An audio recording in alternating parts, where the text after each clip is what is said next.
Hello friends and welcome back for another episode of Indie Impressions. My name is Nick and today we're going to be checking out Electronic Super Joy by Michael Todd Games. This is a really hardcore, fast-paced platformer. As you can probably tell, it's also infused with a terrific soundtrack and a whole bunch of just explosive visuals. When I click here, we're going to go to a list of warnings and reasons why you may not actually want to watch this video. In case you have seizures, motion sickness, there's tons of crude language, pixelated violence and murder, sexual content, blasphemy. I'm not sure how relevant all of those notations are, but I think at least the first couple might be useful to guide people in or out of watching this. So anyway, let's jump into things. As you guys may know, oh, by the way, this is the beta version, yes. Thank you for reminding me, game. As you may know, platformers are pretty much the bread and breakfast of my Indie Impressions series, and they are probably some of my favorite games, so maybe I'm going to be a little biased here. I definitely do enjoy the more difficult and kind of hardcore platformers, but, you know, let's just get into things. Lost an arm in the Disco Wars of 1515, you lost an eye in the War of Rock and Roll, you lost both legs defeating DJ Deadly Skills, and you lost your entire butt to an evil wizard. This is the story of your quest to get revenge for your butt. I love it. That's a great premise if I've ever seen one. Alright, so I've already run in the wrong direction. I should say I've spent about a total of 1 minute with this game just to get the sound check and everything underway. And I am just going to run with things, but this is entirely new to me. So we play as a character here who is sort of like a silhouetted limbo version of like something like The Kid, I suppose, except you don't have a double jump in this game. You get something a little different. On this one, we get a gift, which is a weapon, jump and press B. We can smash. So we can keep pace to the music, which makes it a little easier to smack down onto the platforms when we need. So we can keep time, and we can also make a nice little rhythm for ourselves. Can you hear that? Oh no, I think he's mad again. You should go. Please go. Bye. Alright, I'm not sure who's mad, but let's keep traversing onward here. So I quite like the visual aesthetic here. It's pretty simple, but there's also some dynamic content going on. These trees are all growing out. There's some dynamic stuff going on in the background. Pretty interesting soundtrack, of course, like I said earlier. And now we're going to dance, I guess, which is fine with me. Certainly quite over the top. I think I have to smash this guy. Yeah, I do. And we'll just keep on moving. I think things will get hard at some point. So far, it's all pretty easy, but, you know, this is level 2. Oops, well, I missed a jump there. I should have gone for the entire game, full comboed, no deaths, but maybe I'll save that for a speedrun later on. Now, I have no idea how difficult this is going to be, but from what I've seen in the videos, it looks like it's definitely going to be on the hard side, which I'm totally for. As you may know, Super Meat Boy is one of my favorite games of all time, and I've heard this described as some sort of a fusion between Super Meat Boy and Super Hexagon. I'm not sure quite how appropriate that is to say yet, but I mean, so far I can see the visual aesthetic. And the controls are not bad at all, so I could see the Meat Boy resemblance a little bit too. Your character has a little bit less horizontal movement than I'd like, but I guess that could just be personal preference. I think I'm supposed to go this way. Oops! Alright, well, let's go back to that checkpoint. I don't get the sense that there are limited lives or anything, so I think we're pretty much good to keep playing as long as we want to press on. And it looks like these guys shoot some sort of shurikens at us. Not that big of a problem, though. Oh, I keep doing that. I fall off to the left. So the question remains to be seen, and I guess this is sort of like beginning to answer that question, is whether this game is going to be set up in such a way as to mess you up intentionally, or in the opposite direction of things, sort of like Super Meat Boy, where the level design is honestly there to provide as much balance as possible. And I would look at the opposite end of the scale, something like, you know, I Want to Be the Guy, where the game is, like, purposely setting traps for you all the time. And then Meat Boy was sort of just there to guide you through the tropes and the easiest ways to understand the level design if possible. I keep hitting that roof and then smacking into whatever that frog character creature is who is shooting those ninja stars out at me. A strange bunch of sentences that come out, but, you know, that's how it goes with games nowadays. There's certainly plenty of things flashing on the screen to distract you from what you're doing. There we go. And checkpoint. Alright, and now we've got, oh, just like in Jumper, we've got little up arrows we have to go hit. And it looks like those are going to give us as many jumps as we need to accomplish whatever the situation is. I wonder if I'm going to get graded on how many deaths I have. Oh, well, alright, I didn't expect those to trigger instantly like that. Let's try that again. Like I said, the platforming is pretty accurate, though, so I don't feel like a lot of the time the game was at fault. It's really just myself. And I think these arrows are less like Jumper in that you have to hit jump each time. I think they more just propel you up. So you want to just set yourself up in a position where you can just coast through multiple at a time. Whoops. Alright, that was a little silly there. It's nice, too, that you can see that contrail behind your character, so you can sort of get a sense of where it is exactly that your character's going, and sort of form a line through the level. Not sure why I keep making stupid mistakes here. I could also be using my smash occasionally, which I'm just sort of not doing. Really not necessary in this moment, I'd say.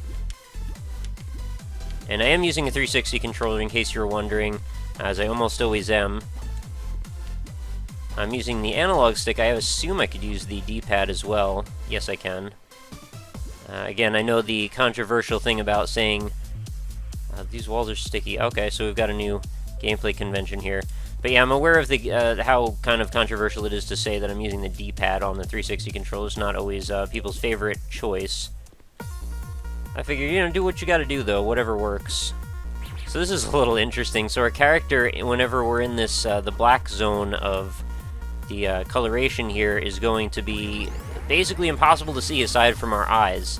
So that adds an interesting new balance to the situation that we need to compensate for.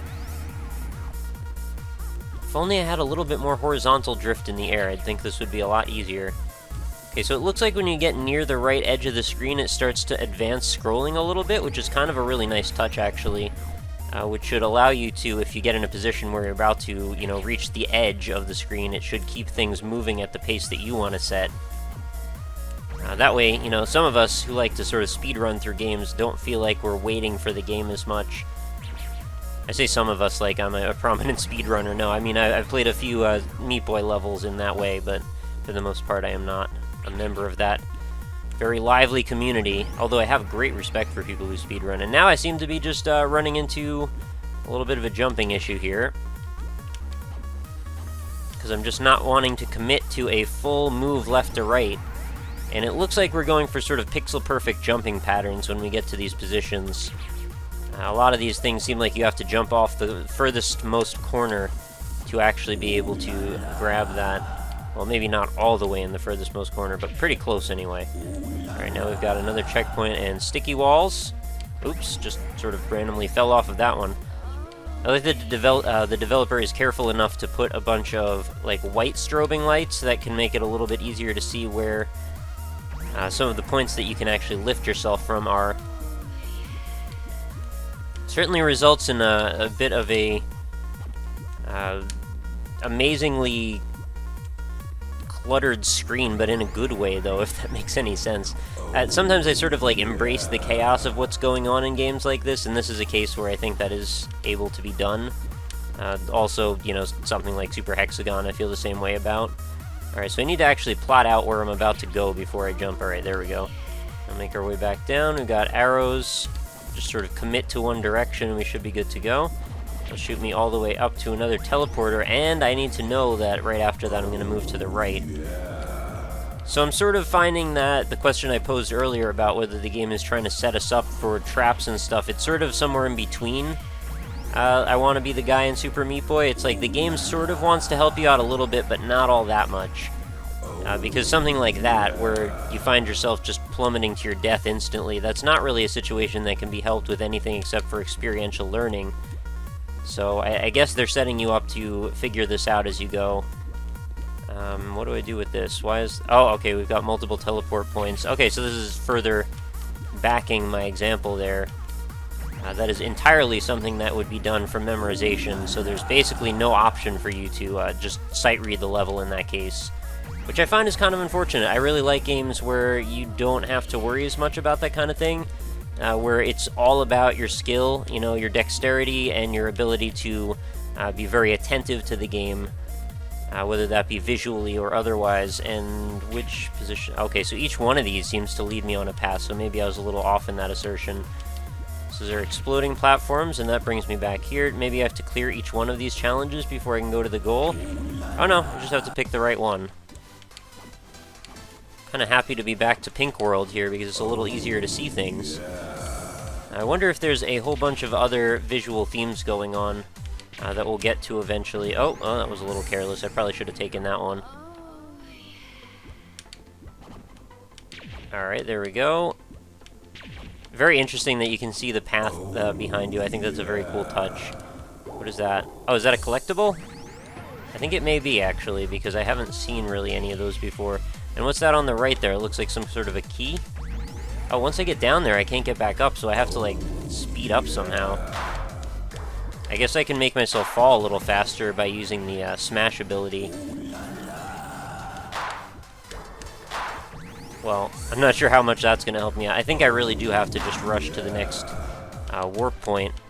Otherwise, I'm not going to make it in time. Does that... Oh, that just kills you if you touch the edge of the level there. I didn't realize. Alright, what's that do? Oh, it's an unlockable key area. Kind of cool, actually. I like the sound. It's quite gratifying. And what happens... Alright, we'll jump over that. Get another checkpoint. Teleport through. Oh, man, we've got moving arrows now.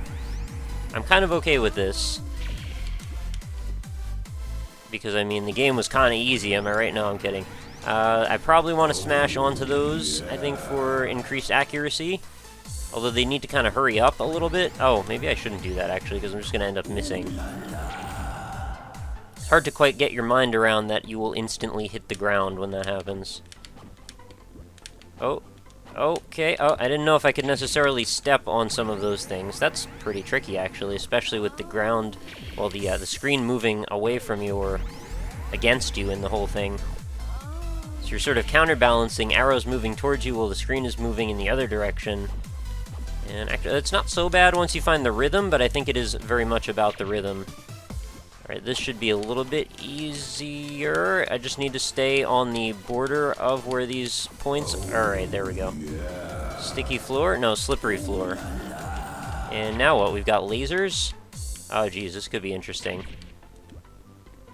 Seems like I really don't need the smash ability all that much. Maybe I should have been using it in different ways. But right now, it seems like things are kind of going well for us. Alright, what are you guys doing? Missiles. Can smash missiles by jumping on them, okay? That's cool. I'd rather be smashing mouths, if that's possible, but, you know, that isn't always an option. You know, I've dealt with missiles before. They're never my favorite thing to fight. But I should be able to just run right past most of them. Doesn't seem like I have any sort of a run option, which is a little bit unfortunate. And this totally looks like a Meat Boy level from the hospital chapter. One of my favorite ones, actually. Oh, alright. Oh! I walked right back into that. What's this? We've got other characters now, it looks like. I do enjoy that we're adding new things and new conventions on a regular basis here. Alright, well, I'm gonna anyway. What do I do about this? Oh, the whole world's gonna turn around. How do I get up there, though? Oh, I guess I have to bounce? Yeah, too late for me now. Alright, so going back for some of these collectibles is going to be quite a challenge, I have a feeling. Yeah, and once I've passed that, there's no chance of me getting further in. And what's going on the right here?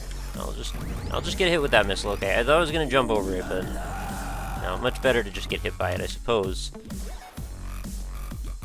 Quite enjoying the music. I'm not always necessarily into this style of music, but I think it actually does complement the action pretty well. It reminds me a little bit of, like, I don't know, something like Muse combined with maybe a little bit, something a little bit more techno, electronica. Although I know Muse themselves dabble in that thing now and then. And it may be a little bit off to hear that resemblance, but I don't know, that's just the first thing that jumped into my head. This is a tricky spot here, because I don't have a lot of room to smash these missiles. And I need to be able to jump off that platform, and you're going to put the missiles right in the way. So I have a feeling this is where the difficulty curve is going to start to really kick off for me. Oh, alright. There we go. Now just don't die. And hit the checkpoint. Beautiful. Now I can just get hit with missiles or fall off or whatever. And I think the ones behind me won't be spawned anymore. Perfect. Wait, what's down here? Oh, what's the point of that? I can't quite reach my way back up. It's just supposed to be if I mistime that jump and I can hit the second one, I suppose? Strange that you would put a safeguard in for that particular moment, but not the other ones. I kind of don't like how I pass up the... Oh, low gravity here. The goal point seems like it's a little frustrating. Like, I want to be sucked into the goal. Right now, I feel like I just run right past it. Alright, let's just jump as quickly as possible. Oh, that's a little too high for me. There we go. I'm really interested in where this game goes visually. I kind of want to see further in, like, what happens to it. If we continue to go down the same path, are we going to keep this same pink visual theme, or are we going to go off into other directions? Oh, apparently I can't touch that wall. Okay, I need to go find a key first, or something like that. There it is. Oh, okay, so the ground does not move back down in these vertically ascending levels, which means that I have to strictly rely on those arrows. We can handle that. Okay, we got missiles all over. Okay, there's quite a few missiles now. But thankfully they're kind of easy to exploit, I guess. So they're a little bit on the slow side. Okay, well I was gonna stomp there. Probably would have been the right thing to do. Nope, nope, need to move further to the right.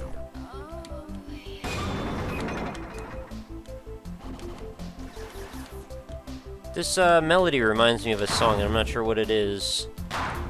Alright, there we go. Let's stomp more missiles before we get carried away here. Oh, they just keep coming!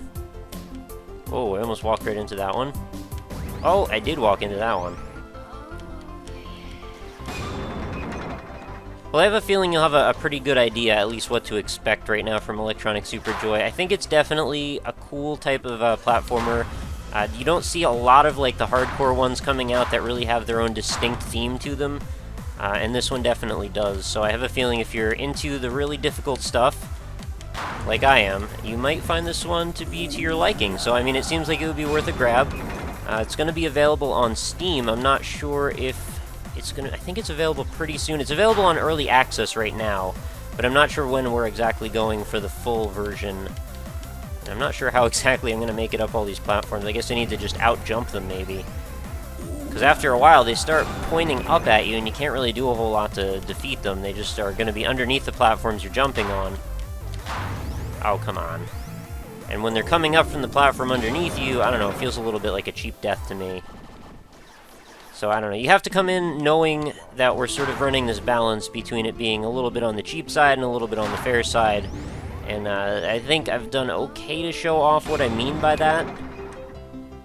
Because I understand that this style of game isn't for everybody. You know, where I'm into hardcore platformers like Super Meat Boy, there are still people who are also into hardcore platformers but prefer a different mechanic to how that all works. And like I said, I think this runs a balance between the two styles of where it's unforgiving and relatively, you know, tailor-made for the gamer, or tailor-made for the player, I should say. Stop floating around, just stomp on the missiles. Yeah, it sounds so easy when you say it. Go fast! Gotta go fast! Oh, jeez. Well, alright, I just blew that chance there. So, I don't know, I kind of want to keep playing this, but at the same time, I have a feeling it's going to get very frustrating. I probably will keep playing this, to be honest, but it's just...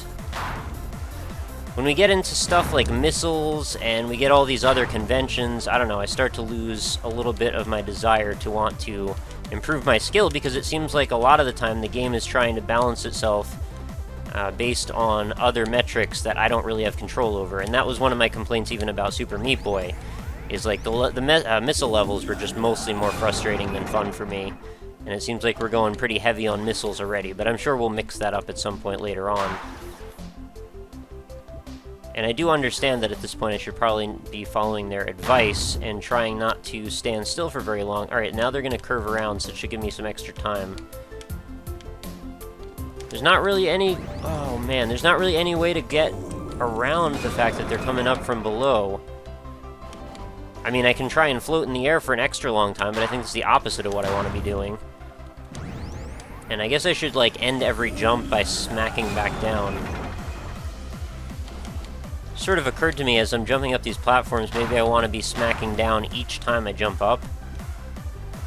I mean, I know I want to be minimizing my time in the air, but at the same time... Oh, geez. This is tough. Nope, I'm not accurate enough to do that yet. If I could jump up from underneath the platforms, maybe that would be easier, because then I wouldn't have to go around on the sides, but I'm pretty sure I smack my head into them if I go from underneath. I kind of just want to beat this one challenge, though, now.